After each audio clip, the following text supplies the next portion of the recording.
इंसान मरने के समय या जब डेड पैड पर लिखा होता है, लेटा होता है, या जब उसको इंडिकेटर आते हैं कि वो मरने वाला है, या बुढ़ापा आ रहा होता है, दांत टूट रहे होते हैं, या बाल सफ़ेद हो रहे होते हैं, या हड्डी टूट गई, दर्द होने लग गया, ये सब सिम्टम्स होते हैं कि अब आपका धरती से जाने का समय हो गया, कभी भी जा सकते हो।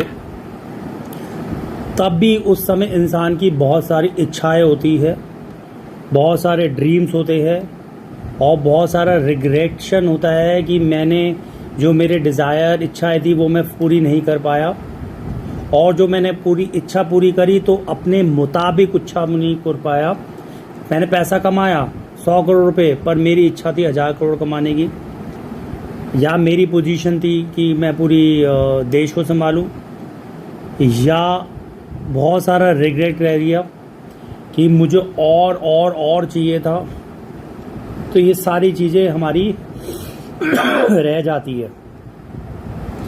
कानून क्या कहता है? कानून ये कहता है मरने के समय जो हमारी इच्छाएं रह जाती है, जो हमारा रिग्रेट रह जाता है, या किसी से रिवेंज रह जाता है कि इसको मैं छोड़ूंगा नहीं, ये सबसे मेरा बड़ा दुश्मन है, तो आपको दोबारा धरती पर जन्म लेना पड़ता है। सिंस ये डेथ प्लैनेट है, मृत्यु लोक है, हमारा जो प्रिंसिपल है, जो ह्यूमन बॉडी मिलती है, वो जन्म मृत्यु से बाहर निकलना है। हमें दोबारा जन्म मृत्यु नहीं लेना। तो अगर बच्चा पैदा होता है तो वो पाप के कारण बच्चा पैदा हुआ है, कोई खुशी की बात नहीं कि बच्चा पैदा हो गया, तो पाप के कारण पैदा हुआ है, उसके पाप थे तभी वो ह्यूमन बीइंग बना। आप उसको कर्म अच्छे करके, भगवान की भक्ति करके उस जन्म मृत्यु के सर्कल से बाहर निकलना है।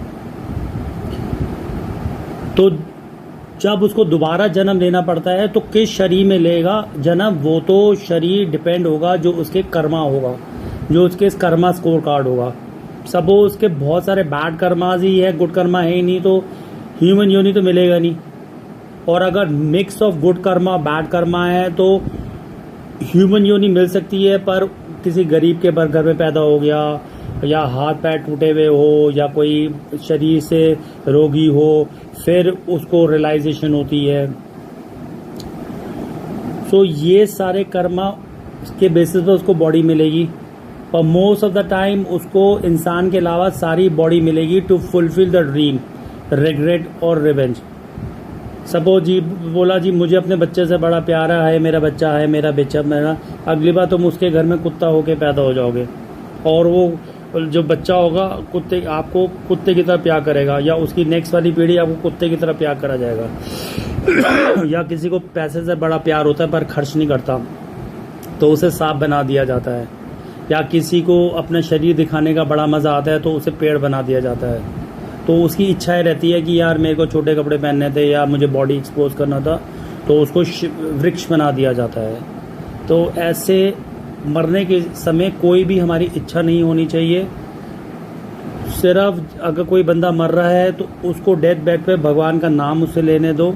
अगर नहीं ले पा रहा तो उसके सामने गायत्री मंत्र कुछ भी रख दो, और कृष्णा का मंत्र रखो, हरे कृष्ण महामंत्र रखो, तभी वो बच सकता है। पर जब वो अनकॉन्शियस स्टेट में हो सकता है तो वैसे भी भगवान का नाम ले नहीं सकता, कि अगर उसने जिंदगी में भगवान का नाम नहीं लिया।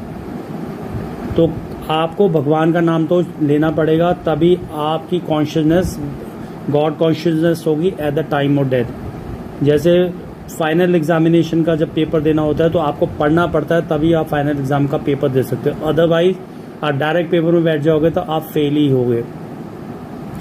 तो डेथ बेड पे आप सोच ही नहीं सकते भगवान का नाम, आप एकदम से आपका मृत्यु आएगी और आप मर जाओगे, और सीधा आप नरक लोक में जाओगे, आपको स्वर्ग लोक की तो प्राप्ति होएगी नहीं अगर जिंदगी के ऊपर भी आपने भगवान का नाम नहीं लिखा।